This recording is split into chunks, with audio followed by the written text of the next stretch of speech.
Innal hamdalillah nahmaduhu wa nasta'inuhu wa nastaghfiruh wa na'udzu billahi min shururi anfusina wa sayyiati a'malina man yahdihillahu fala mudilla lahu wa man yudlil fala hadiya lahu.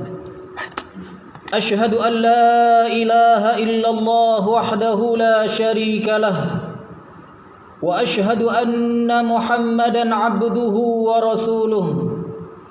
Allahumma fasalli wa sallim ala hadzal nabiyil karim wa ala alihi wa ashabihi wa man da'a bi da'watihi wa man ittaba'a sunnatahu ila yaumiddin, amma ba'du.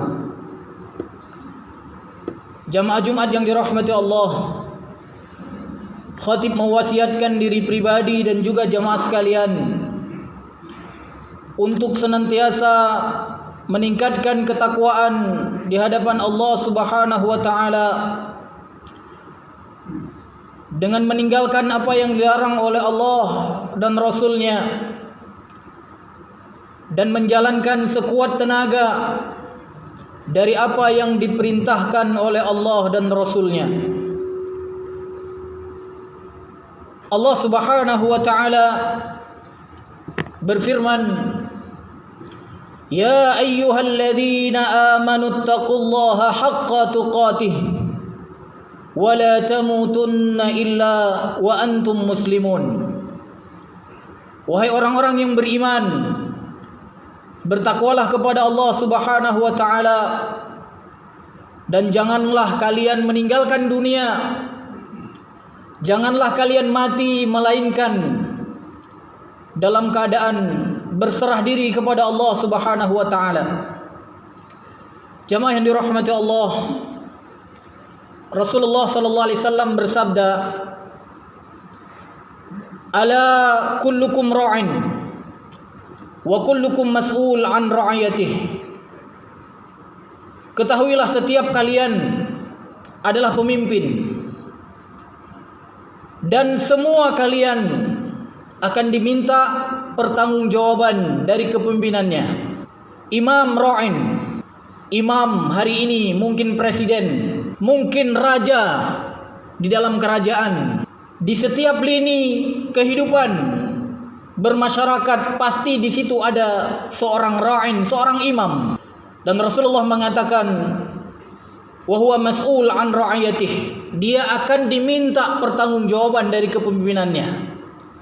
Wa rajulun ra'in fi ahlihi, pemimpin di dalam keluarganya. Wa mas'ul an ra'iyatihi, dan dia akan diminta pertanggungjawaban dari kepemimpinan di dalam keluarganya. Wal mar'atun, seorang perempuan, ra'iyatun fi baiti zawjiha, dia adalah seorang pemimpin di rumah suaminya.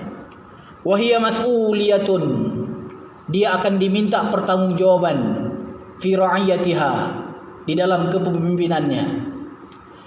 Di akhir hadis Rasulullah sallallahu alaihi wasallam mengatakan, "Ala kullukum ra'in wa kullukum mas'ul an ra'iyatihi."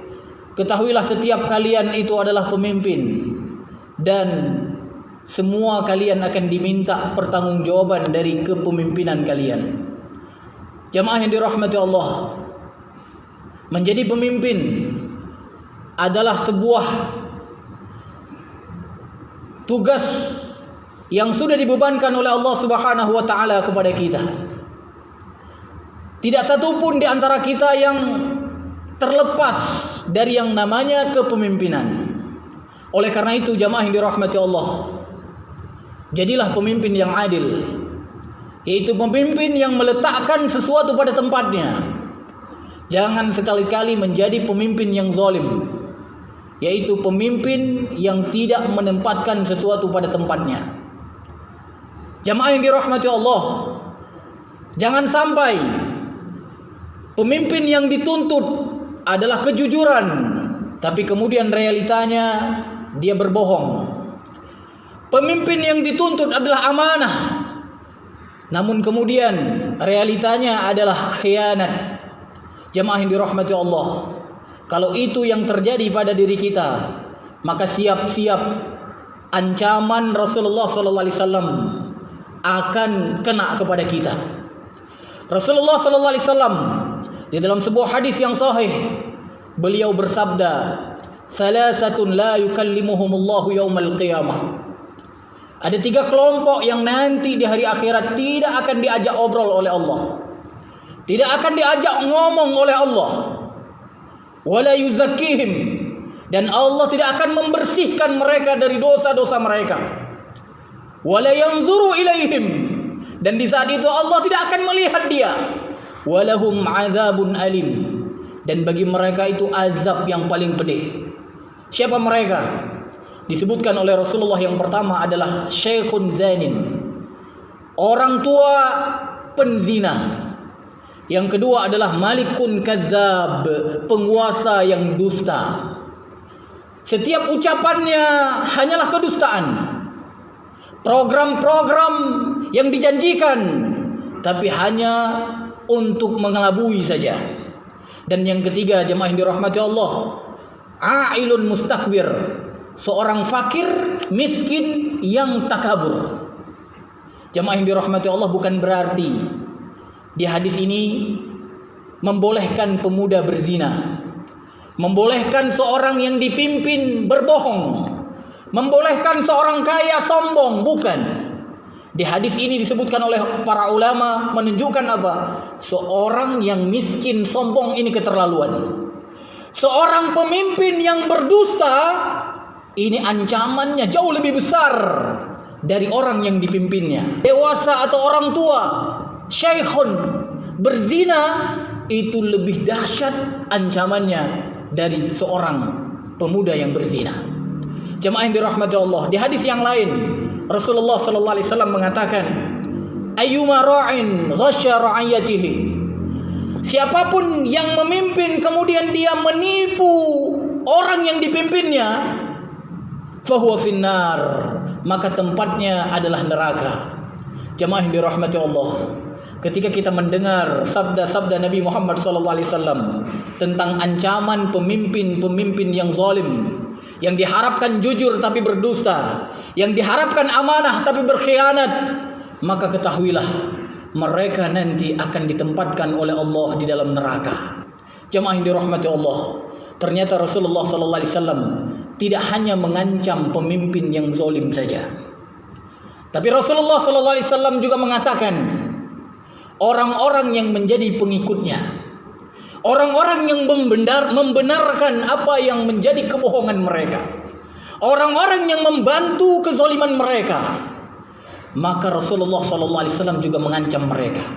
Dalam sebuah hadis yang sahih yang diriwayatkan dari Imam An-Nasai dan juga Imam Ahmad, Rasulullah SAW mengatakan, innahu sayakunu alaikum ba'di, sesungguhnya akan terjadi setelahku umara, ya, akan ada setelahku pemimpin-pemimpin.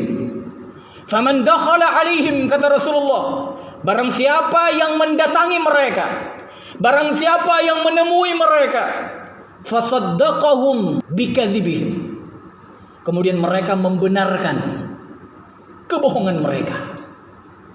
Mereka tahu itu bohong, mereka tahu itu dusta, tapi dibenarkan, mungkin karena diberikan apa yang diinginkan olehnya. Dan kemudian Rasulullah SAW mengatakan, wa yu'inuhum ala zulmihim, kemudian mereka menolong terhadap kezaliman yang dilakukan oleh pemimpin tersebut. Rasulullah SAW mengatakan, falaisa minni, maka dia itu bukan golonganku. Walastu minhu, dan aku bukan dari mereka. Walaysa biwaridin alayyal haud, dan dia nanti akan terhalang mendatangi telagaku. Masya Allah, jemaah yang dirahmati Allah, orang yang membenarkan kebohongan seorang pemimpin mungkin hanya diberikan beberapa yang dia inginkan, yang mungkin tidak seberapa dibandingkan nanti kehidupan kita di hari akhirat. Dia kemudian bantu, a'anahum ala zulmihim, dia bantu kezoliman yang mereka lakukan. Maka Rasulullah mengancam, yang pertama menyebut mereka itu bukan golonganku, dan aku berlepas diri dari mereka, dan mereka nanti tidak akan bisa mendatangi telagaku. Masya Allah, haud telaga Rasulullah nanti sangat kita harapkan jemaah yang dirahmati Allah. Di saat matahari di padang mahsyar yang Masya Allah begitu dekat dengan kepala kita, maka pendosa-pendosa itu akan penuh dengan keringat, akan kehausan dia. Maka orang-orang yang menjadi umat Nabi Muhammad dengan sebenar-benar umatnya, dia nanti akan datang ke telaganya Rasulullah, yang Rasulullah katakan, inni faratukum alal haudi, aku menanti, aku menunggu kalian di haudku, di telagaku. Man marra ala haudi, kata Rasulullah, barang siapa yang kemudian mendatangi telagaku, syariba, dia akan minum. Faman syariba lam yatma abadan, dan barang siapa yang minum dari telaga tersebut tidak akan haus selamanya. Artinya apa? Perjalanan-perjalanan selanjutnya dia tidak akan haus sampai ke surganya Allah Subhanahu wa taala. Tapi karena dia pernah menjadi orang yang membenarkan kezaliman pemimpin, kebohongan pemimpin di dunia, pemimpin yang zalim, dia benarkan kebohongannya, dia bantu kezalimannya, maka kemudian dia tidak akan bisa mendatangi telaga Rasulullah.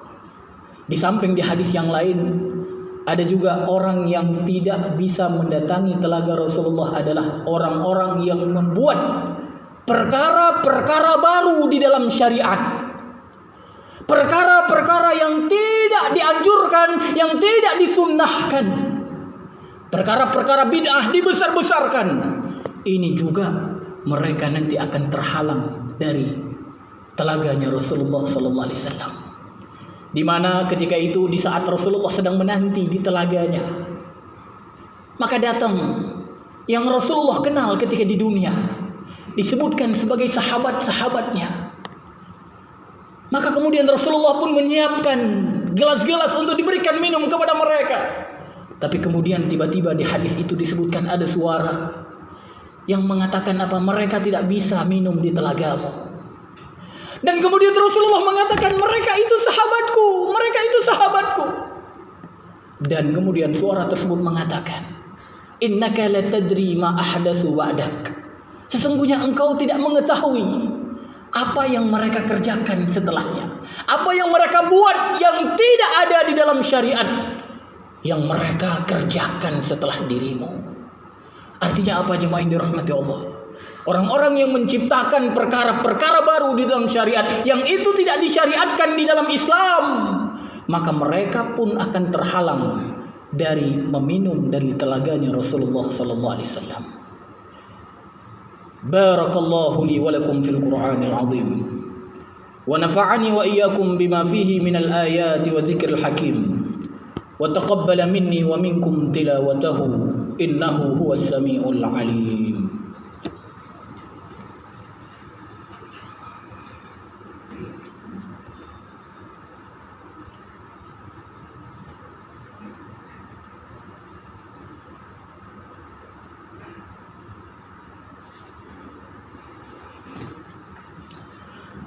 Alhamdulillahi Rabbil Alamin, wa bihi nasta'in ala umuri dunya wad din, wassalatu wassalamu ala ashrafil anbiya'i wal mursalin, wa ala alihi wa ashabihi wa man da'a bi da'watihi wa man ittaba'a sunnatahu ila yaumiddin, amma ba'du. Jamaah yang dirahmati Allah, di akhir hadis Rasulullah mengatakan, wa man lam yusaddiquhum bikadzibihim, dan orang-orang yang tidak pernah membenarkan kebohongan pemimpin, walam yu'inhum ala zulmihim, dan mereka tidak pernah membantu akan kezaliman yang dilakukan oleh mereka itu, fahuwa minni, kata Rasulullah, dan mereka itulah golonganku, wa ana minhu, dan aku dari mereka. Wasayaridu alayyal haudha, dan mereka nanti akan mendatangi telagaku. Jemaah yang dirahmati Allah, mudah-mudahan semua kita yang hadir di Masjid Babu Taubah yang mulia ini menjadi orang-orang yang memimpin, karena kita pada dasarnya semua memimpin dengan adil. Jauhkan kezaliman dari kepemimpinan kita. Dan kemudian apapun yang hari ini ada kebohongan dari pemimpin, kemudian kita benarkan walaupun dengan hati kita. Segera bertaubat kepada Allah. Atau siapapun yang hari ini masih membantu kezaliman tersebut, yang Masya Allah kezaliman hari ini yang begitu terpampang dengan jelas, secara langsung ditunjukkan tanpa malu-malu, maka hari ini siapapun yang menjadi penolong mereka, bertaubatlah kepada Allah. Kita hidup di dunia hanya sementara. Jangan sampai ketika nanti catatan kita ditunjukkan oleh Allah Subhanahu wa ta'ala, baru kemudian kita takut. Orang yang beriman takut kepada buruknya hisab itu di dunia. Tapi pendosa itu, kata Allah, seperti yang disebutkan di dalam surat Al-Kahfi ayat 49, mereka takutnya nanti. Kalau orang-orang yang benar-benar beriman, mereka takut akan buruknya hisab itu sekarang, seperti disebutkan dalam surat Ar-Ra'd. Yakhafuna su'al hisab, mereka takut akan buruknya hisab. Tapi kalau orang-orang pendosa itu takutnya nanti, Pak, dan itu tidak akan ada gunanya lagi. Wa wudi'al kitab fataral mujrimin mushfiqina mimma fih. Ketika kitab itu diletakkan, ditunjukkan, maka di saat itu kamu akan lihat mujrim, pendosa itu musyfiqin, ketakutan dengan apa yang ada di dalam kitab itu. Oleh karena itu, jamaah yang dirahmati Allah, takutlah kepada buruknya hisab itu. Takutlah kepada nanti kita tidak akan mendatangi telaga Rasul ketika kita menjadi pendukung pemimpin yang zalim, orang yang membenarkan kezaliman. Dan kemudian yang terakhir tadi, orang yang menciptakan perkara-perkara baru yang tidak dianjurkan di dalam syariat. Innallaha wa malaikatahu yusalluna 'alan nabi ya ayyuhalladzina amanu sallu 'alaihi wa sallimu taslima. Allahumma salli ala Muhammad wa ala ali Muhammad kama sallaita ala Ibrahim wa ala ali Ibrahim innaka Hamidum Majid. Allahumma ighfir lil muslimina wal muslimat wal mu'minina wal mu'minat الأحياء منهم والأموات برحمتك يا أرحم الراحمين. ربنا هب لنا من أزواجنا وذرياتنا قرة أعين واجعلنا للمتقين إماما. اللهم أعز الإسلام والمسلمين وأذل الشرك والمشركين والمنافقين. اللهم إنا نعوذ بك من البرص والجنون والجذام وسيء الأسقام والقرون. ربنا آتنا في الدنيا حسنة وفي الآخرة حسنة وقنا عذاب النار. أقيموا الصلاة.